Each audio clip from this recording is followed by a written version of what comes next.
While reviewing the comments on our recent video on the Carrington event, we noticed that a viewer mentioned numerous reports dealing the extreme southern reach of the Aurora Borealis, but that few people, if any, described how far north the Aurora Australis could be seen. That detail sparked our curiosity. Why is it that the northern lights get so much more attention than the southern lights? The answer lies partly in the geography and population distribution of Earth's inhabitants. The auroras manifest themselves in huge rings above the Earth's geomagnetic poles, called auroral ovals. The auroral ovals are always visible from space, but are more intense during periods of high solar activity.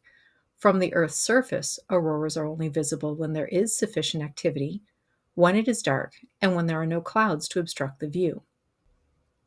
Fun fact, most southern light shows occur during the southern hemisphere's fall and winter months, which stretch from March through September.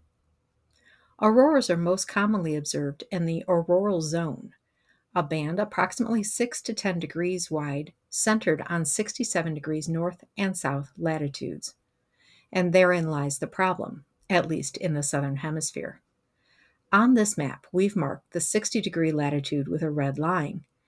As you can clearly see, we're in a region of the planet with practically no permanent inhabitants. In fact, a glance at this excellent map from maps.com shows us that only 10% of the global population lives below a line that runs just south of the equator. So even when the Aurora Australis is visible, there are fewer people to report sightings. Of course, that is not to say that there are no reports at all of the southern lights. During the Carrington event, newspapers in New Zealand reported seeing, quote, magnificent floods of rosy lights in the sky. As noted in an article in Cosmos magazine, quote, the auroral displays visible from Australia tend to be high-altitude aurorae, which are dominated by interactions that create a red glow in the southern skies. Indeed, sightings of the Aurora Australis play an important part in the oral histories of the indigenous cultures who have lived in New Zealand, Australia, and southern Africa for millennia. Besides the geography and population distribution, other factors are also having an effect on the southern lights, including the ozone layer and the southern Atlantic anomaly, an area where Earth's inner Van Allen radiation belt comes closest to Earth's surface at an altitude of 200 kilometers. That distance allows for increased levels of ionizing radiation. The European Space Agency has suggested that the anomaly could be due to a gradual weakening of the Earth's magnetic field.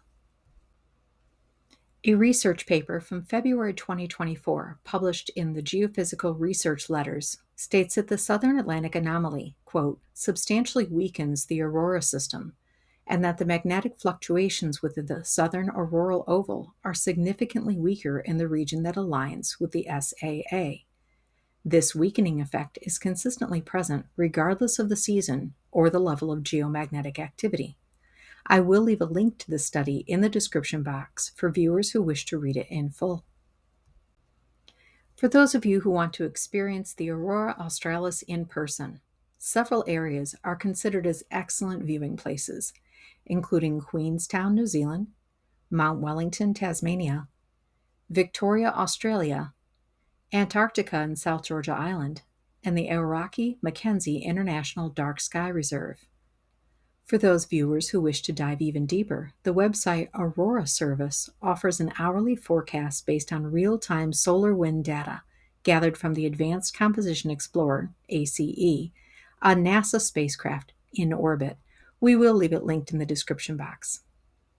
As always, we're looking forward to reading your thoughts in the comments section. Should we explore further how the connections between the auroras and the ozone layer exist? Do you have a topic that you would like us to investigate? Let us know in the comments.